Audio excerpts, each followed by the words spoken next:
இந்த வீக்கெண்டுக்கு ஒரு நல்ல க்ரைம் த்ரில்லர் பார்க்கணும், ஒரு நல்ல இன்ட்ரெஸ்டிங்கான ஒரு ஸ்டோரியோட ஒரு படம் பார்க்கணும், ஒரு வெப் சீரிஸ் பார்க்கணும் அப்படின்னு நினைக்கிறீங்கன்னா, ஸோ ஹார்லன் கார்பனுடைய ஐ வில் ஃபைண்ட் யூ அப்படிங்கிற ஒரு வெப் சீரிஸ் வந்திருக்கு. இந்த வெப் சீரிஸ் ரொம்ப ஒரு மாதிரி கடைசி வரைக்கும் ஒரு 8 எபிசோடு இருக்கக்கூடிய ஒரு வெப் சீரிஸ்.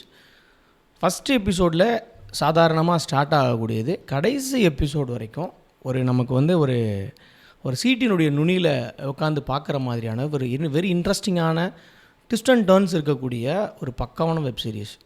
ஹார்லன் கார்பனுடைய நாவலை தழுவி எடுக்கப்பட்டிருக்கக்கூடிய இந்த படம் அவருடைய முந்தைய நாவல் எப்படி ஒரு விறுவிறுப்பு இருக்குமோ, ஒரு க்ரைம் த்ரில்லர் ஆஸ்பெக்ட் இருக்குமோ, அதே போல் இதுவும் இருக்குது. இது நம்மளை ஏமாற்றவே இல்லை. கிட்டத்தட்ட ஒரு எபிசோடுமே ஒரு 40லிருந்து 55 நிமிடம், 1 மணி நேரம் ஓடக்கூடிய இந்த எபிசோடு வந்து பார்த்திங்கன்னா ஒரு குறைவான கதாபாத்திரங்களோடவே நகரக்கூடிய ஒரு வெப் சீரிஸாக இருக்குது. இந்த வெப் சீரிஸினுடைய ஒரு ஒன் லைன் என்ன அப்படின்னு நம்ம சொல்லலாம் அப்படின்னா, ஒரு 3 வயசு ஒரு ஆண் குழந்தைய ஒரு நபர், அதாவது அப்பாவே சாகடிச்சிடுறாரு அப்படின்னு சொல்லி அவர் ஆயுள் தண்டனை கைதியாக அவருக்கு தீர்ப்பு வழங்கப்படுது. அவர் 5 ஆண்டுகள் ஆல்ரெடி சிறையில் வந்து சிறைவாசத்தை வந்து அனுபவிச்சிட்ருக்கிறாரு. இந்த 5 ஆண்டுகளில் அவர் எந்த நபரையுமே, வெளியிலேருந்து வந்தக்கூடிய எந்த நபரையுமே அவர் பார்க்கலை அப்படிங்கிறது அந்த எபிசோடில் காட்சியின் மூலயமாக நம்மளால் புரிஞ்சிக்க முடியும். அப்போது அவர் தன்னுடைய குழந்தையை அவர் கொல்லலை, நான் என்னுடைய குழந்தையை கொல்லலை, நான் கொன்னதாக வந்து கட்டமைக்கப்பட்டு, நான் ஒரு நிரபராதி, ஆனால் நான் வந்து ஒரு கொலைகாரனாக கட்டமைக்கப்பட்டு இப்படி சிறையில் அடைக்கப்பட்டிருக்கேன் அப்படிங்கிறத அவர் சொல்கிறாரு.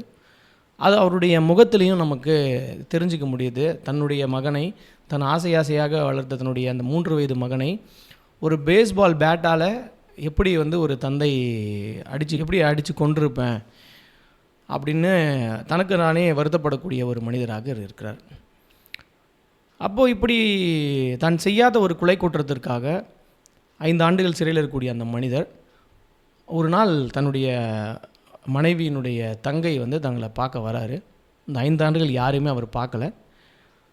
அப்போ அவங்கள பார்த்துக்கிறதுக்கு வந்து ஒத்துக்கிறாரு, அதுவும் ஒரு கட்டாயத்தின் அடிப்படையில். அப்போ அந்த பெண்மணி அவர் போய் பார்க்கும்பொழுது அந்த பெண் ஒரு ஃபோட்டோகிராஃப் வந்து காட்டுவாங்க. இவர் பார்ப்பார், இந்த ஃபோட்டோகிராஃபில் என்ன இருக்குது, 3 பெண்கள் இருக்கிறாங்க அவ்வளோதானே அப்படின்னும் பொழுது, ஆமாம் அது என்னுடைய நண்பர்கள், அவங்க ஒரு வெக்கேஷன் போயிருக்கும் பொழுது அவங்க எடுத்த ஃபோட்டோ அது. அந்த ஃபோட்டோவில் நீ நல்லா பாரு, உனக்கு எதுவும் தெரியலையா அப்படின்னு அவங்க கேட்கும் பொழுது, அவர் பார்த்துட்டு எனக்கு ஒன்றும் தெரியலையே அப்படின்னு சொல்லும் பொழுது, நல்லா உத்துப்பார் அப்படின்னும் பொழுது, அந்த ஃபோட்டோவினுடைய வலது பக்கத்தினுடைய கடைசி பின்னாடி அந்த 3 பேர் சேர்ந்து ஒரு செல்ஃபி எடுத்துருக்கிற மாதிரி அந்த ஃபோட்டோவுக்கு பின்னாடி ஒரு குழந்தை வந்து இருக்கும். ஒரு வளர்ந்த ஒரு குழந்தை, ஒரு 8 வயது இருக்கக்கூடிய ஒரு குழந்தை வந்து அந்த ஃபோட்டோவில் பின்னாடி இருக்கும். அந்த குழந்தையுடைய கையை ஒரு நபர் பிடிச்சிட்டு போகிற மாதிரி அந்த கை மட்டும் தெரியும் அந்த ஃபோட்டோவில். என்ன கவனிக்கப்பட வேண்டிய விஷயம் என்னென்னா, இந்த நபர், அதாவது சிறையில் இருக்கக்கூடிய அந்த நபர் தன்னுடைய 3 வயது ஆண் குழந்தையை கொண்டுட்டாருன்னு சொல்கிறார்ல, அந்த 3 வயது ஆண் குழந்தைக்கு தன்னுடைய வலதுபுற கன்னத்தில் ஒரு பர்த் மார்க் இருக்கும். அதே பர்த் மார்க் அந்த ஃபோட்டோவில் இருக்கக்கூடிய அந்த 8 வயது இருக்கக்கூடிய அந்த ஆண் குழந்தைக்கும் அதே பர்த் மார்க் இருந்த உடனே இவருக்கு ஒரு பயங்கரமான ஒரு எக்ஸைட்டிங், ஒரு பதட்டம் எல்லாம் ஒரு சேர்ந்த இருக்கும். அப்போ அந்த பெண் சொல்லுவாங்க, அது வந்து உன்னுடைய பையன் மேத்யூவாக இருக்கிறதுக்கான வாய்ப்புகள் ரொம்ப அதிகம், எனக்கு சந்தேகம் இருக்குது அப்படின்னு சொல்லும் பொழுது இந்த கதை அங்கிருந்து மிக விறுவிறுப்பாக இந்த கதையை நகர ஆரம்பிக்குது.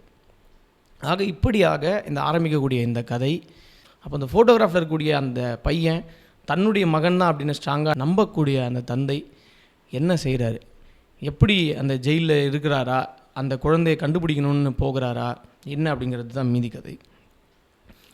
ஸோ அவர் அந்த குழந்தையை வந்து தன்னுடைய குழந்தை தான் அது அப்படின்னு நம்ப வைக்கிறதுக்கு அதே ஜெயிலில் வார்டனாக இருக்கக்கூடிய தன்னுடைய தந்தையினுடைய நண்பர் அங்கே இருப்பார். அவர் முன்னாடி அதை நம்ப மாட்டார். ஆனால் பின்னாடி அந்த ஃபோட்டோகிராஃபு அதெல்லாம் நடக்கிற விஷயங்கள் எல்லாம் பார்க்கும் பொழுது ஒருவேளை உண்மையாக இருக்கலாம் அப்படின்னு சொல்லி அவரே அப்போ அந்த வார்டனுடைய உதவியோட இவர் அந்த ஜெயிலை விட்டு தப்பிக்கிறாரு.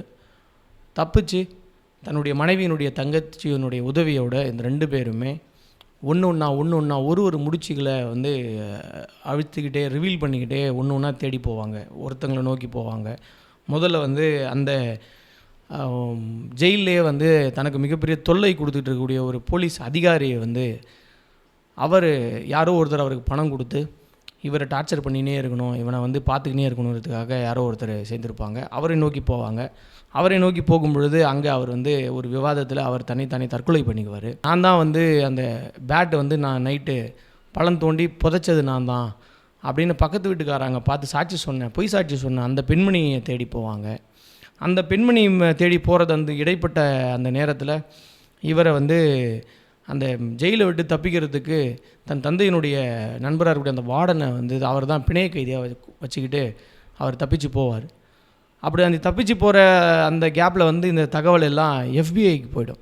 அப்போது தன்னை எஃபிஐ பின்தொடர ஆரம்பிக்கும். அப்போ அந்த பொய் சாட்சி சொன்ன அந்த பெண்ணை தேடி போவாங்க. அங்கே போனோம்னா அங்கேருந்து ஒரு லீடு கிடைக்கும்.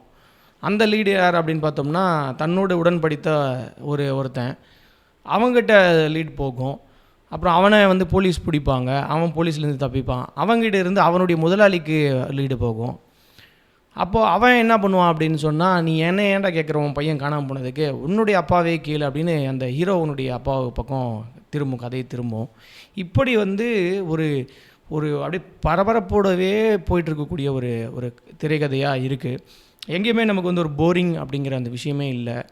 அப்போது அந்த முதலாளி இடத்துல போகும்பொழுது அங்கே போனால் அவன் அந்த பையனை வந்து திருடி இருக்க மாட்டான். அப்போது இது இன்னொரு புறம் ஒரு வசதியான ஒரு பெண்மணியுடைய குடும்பத்தை பற்றின ஒரு விஷயம் பின்னாடி ஓடும். தன்னுடைய மனைவி வந்து அவங்க மறுமணம் செய்துக்கிட்டு இருப்பாங்க. அவங்களுக்கு ஒரு பெண் குழந்தை வயிற்றில் இருக்கிற மாதிரியான விஷயங்கள் போகும். அப்போது இந்த எல்லா சம்பவங்கள்லேயும் இவங்க தப்பிச்சு போகிற எல்லா சம்பவங்கள்லேயுமே பின்னாடி இருந்து ஒரு நபர் உதவிக்கிட்டே இருப்பார் நேரடியாக. யாருக்குன்னா அந்த கதாநாயகனுடைய மனைவியுடைய தங்கச்சி இருப்பாங்கள்ல, அவருக்கு ஒரு ஆண் நண்பர் இருப்பார். அந்த நண்பர் வந்து அவருக்கு இவங்க 2 பேருக்கு உதவி செஞ்சுக்கிட்டே இருப்பார் எல்லா வகையிலையும். அப்போது இப்படி போயிட்டே இருக்கும். ஒரு கதாபாத்திரம் போயிட்டே இருக்கும் பொழுது இறுதியில் அந்த குழந்தைய வந்து கண்டுபிடிச்சாங்களா, அந்த குழந்தை தான் இவர் வந்து சாவடிச்சதா சொல்லக்கூடிய அந்த குழந்தையா, அந்த குழந்தைக்கு இவங்கள பார்த்தா ஒருவேளை அந்த குழந்தை தான்னா இவங்கள பார்த்தா அடையாளம் தெரியுமா, ஏன்னா 3 வயசில் காணாமல் போன குழந்தை அடையாளம் தெரியுமா, யார் தான் உண்மையான குற்றவாளி, எல்லாரையும் தேடி ஒருத்தராக போகிறாங்க, யார் தான் உண்மையான குற்றவாளி அப்படின்னு இந்த கதை கடைசி வரைக்கும் நகர்ந்துக்கிட்டே இருக்குது. அப்போ கடைசி எபிசோடில் ஒரு 20 நிமிஷத்தில் தான் இந்த கதையினுடைய அந்த ஆன்டகனிஸ்ட் யார் அந்த குழந்தையை கடத்தினாங்க, எதுக்காக கடத்தினாங்க அப்படிங்கிற அந்த விஷயத்தை வந்து ரிவீல் பண்ணுவாங்க. அடுத்து அந்த இடைப்பட்ட அந்த நேரத்தில் நடக்கக்கூடிய அந்த உரையாடல், அந்த கடைசி மொமெண்ட்டில் நடக்கக்கூடிய உரையாடல், இது எல்லாமே ரொம்ப சூப்பராக, எங்கேயுமே நமக்கு வந்து ஒரு சலிப்பு தட்டாமல் ரொம்ப சிறப்பாக வந்து இந்த சீரீஸ் வந்து கொண்டு போயிருக்காங்க. என்ன இதில் ரொம்ப கவனிக்க வேண்டிய விஷயங்கள் என்னென்னா, ஒரு ஆண் குழந்தையின் மேலே மிகுந்த பாசத்தோடு அன்போடு இருக்கக்கூடிய ஒரு மனிதனை நீ தான் உன்னுடைய ஆண் குழந்தைய கொன்ன அப்படின்னு சொல்லி ஒருத்தனை மேலே பழி போடும் பொழுது, ஒரு நிரபராதியின் மேலே அவன் தான் குற்றவாளின்னு கட்டமைக்கும் பொழுது, அவன் எதுவுமே பண்ண முடியாத ஒரு துர்பாக்கிய நிலையில் வந்து அவன் இருக்கும் பொழுது, தனக்கு எதிராக தான் எல்லா சாட்சியும் இருக்குது. தன்னுடைய தந்தை தான் பண்ணியிருப்பேன்னு நம்புகிறாரு, தன்னுடைய மனைவி தான் பண்ண நம்புகிறாங்க, தன்னை சுற்றி இருக்கக்கூடிய நண்பர்கள் நான் தான் பண்ணேன் அப்படின்னு நினைக்கிறாங்க, தன்னை ஒருத்தர் கூட நம்பவே இல்லையே அப்படின்னும் பொழுது, நம்பி மட்டும் என்ன பிரயோஜனம், உனக்கு எதிராக தான் எல்லா சாட்சியுமே உனக்கு எதிராக தான் இருக்குது, நீ தான் பண்ணனு தான் இருக்குது அப்படின்னு ஒரு விஷயம் போகுது. ஆனால் இறுதியாக இப்படி இல்லை, நம்ம வந்து உண்மையை தேடி நாம் போகும்பொழுது அதை நம்ம கண்டிப்பாக அந்த உண்மையை நம்ம தேடி அடைவோம். ஆனால் அதுக்கு வந்து நாம் ஒரு விலை கொடுக்க வேண்டியிருக்கும் அப்படிங்கிறத மறைமுகமாக இதில் சொல்லிக்கிட்டே வருவாங்க. அப்போது ஒரு பணத்திற்கும் அதிகாரத்திற்கும் ஒரு பாசத்திற்கும் இன்னொரு பக்கம் வேறொரு நபரினுடைய பாசத்திற்கும் நடுவே ஒரு கதைக்களம் வந்து அமைக்கப்பட்டிருக்கும்.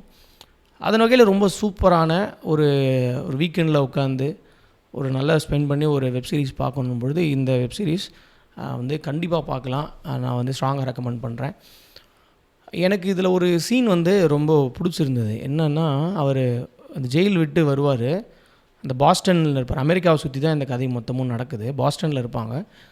பாஸ்டன்லேருந்து தப்பிச்சு போயிட்டு அந்த பொய் சாட்சி சொன்ன அந்த பெண்ணை போய் சந்திக்கணும். நியூயார்க்கில் இருக்கிற பெண்ணை போய் சந்திக்கணும். அந்த பெண்ணை சந்திக்க போகும்பொழுது வேறு ஒரு மொபைல், ப்ரீபெய்டு மொபைல் வாங்கணும், டூப்ளிகேட் மொபைல் வாங்கணும்னு அந்த ரோட்டில் இறங்கி அந்த பெண் போவாங்க, கூட இருக்கிற பெண் போவாங்க. அப்போது 5 வருடம் வெறுமனே கைதிகளோடும் வன்முறை நடக்கக்கூடிய ஒரு இடத்துல இருந்த ஒரு மனிதன், வெளி உலகத்தையே பார்க்காத மனிதன், எந்த மனிதரிடத்துலையுமே வெளியிலேருந்து தன்னுடைய சொந்தக்காரங்க, நண்பர்கள் யார்கிட்டையுமே பேசாத ஒரு மனிதன் அந்த நியூயார்க்கினுடைய கூட்டத்தில் நிற்கும் பொழுது அப்படியே ஒரு நிமிஷம் அப்படியே மனுஷன் ஆடி போயிடுவான். அது எல்லாமே புதுசாக இருக்கும் அந்த நபருக்கு. அந்த இசை, அந்த இருக்கக்கூடிய மக்கள், அப்புறம் அந்த கூட்டம், அந்த லைட்டு, இது எல்லாமே வந்து ஒரு மாதிரி புதுசாக, ஒரு மாதிரி அவருக்கு நம்ம புதுசாக பிறந்து வந்த மாதிரி தோணுமா, இல்லை வந்து இதெல்லாம் நம்ம வந்து இல்லாமல் இப்படி வந்து இருக்கோமே, இதெல்லாம் இல்லாமல் இதெல்லாம் தெரியாமல் என்னென்ன இருந்துட்டுமே, இப்போ நம்ம இதுக்கு திருப்பி பழகிறதுக்கு எப்படி அப்படிங்கிற மாதிரியான ஒரு எண்ணமா அப்படின்னு தெரியாது. ஆனால் அந்த காட்சி வந்து ரொம்ப ஒரு மாதிரி போய்ட்டிக்காக, கவித்துவமாக இருந்தது எனக்கு. ஸோ இந்த படம் வந்து நிச்சயமாக வந்து ஒரு நல்ல சீரீஸு. முன்னாடியே சொன்ன மாதிரி எல்லாமே ஆக்ஷன்லேருந்து பணம் ஒரு பக்கம் செய்யக்கூடிய வேலை, அன்பு, பாசம், மனிதர்களுக்கு இருக்கக்கூடிய உள்ளாக இருக்கக்கூடிய உறவுகள், யாராவது எங்கேயாவது சறுக்கும் பொழுது யாராவது நம்மளை வந்து கைத்தாங்கலாம், நம்மளை பிடிப்பாங்க, நமக்கான ஒரு கரம் வரும் அப்படிங்கிற ஒரு நம்பிக்கை, இது எல்லாம் சேர்ந்து ஒரு கலவையான ஒரு வெப் சீரிஸாக இது இருந்தது. வாய்ப்பு இருக்கிறவங்க இந்த வெப் சீரிஸ் வந்து பார்க்கலாம். நெட்ஃப்ளிக்ஸில் இந்த வெப் சீரிஸ் வந்து அவைலபிள் இருக்குது. ஸோ வேறொரு படத்தோட அல்லது புத்தகத்தோடு பார்ப்போம். நன்றி.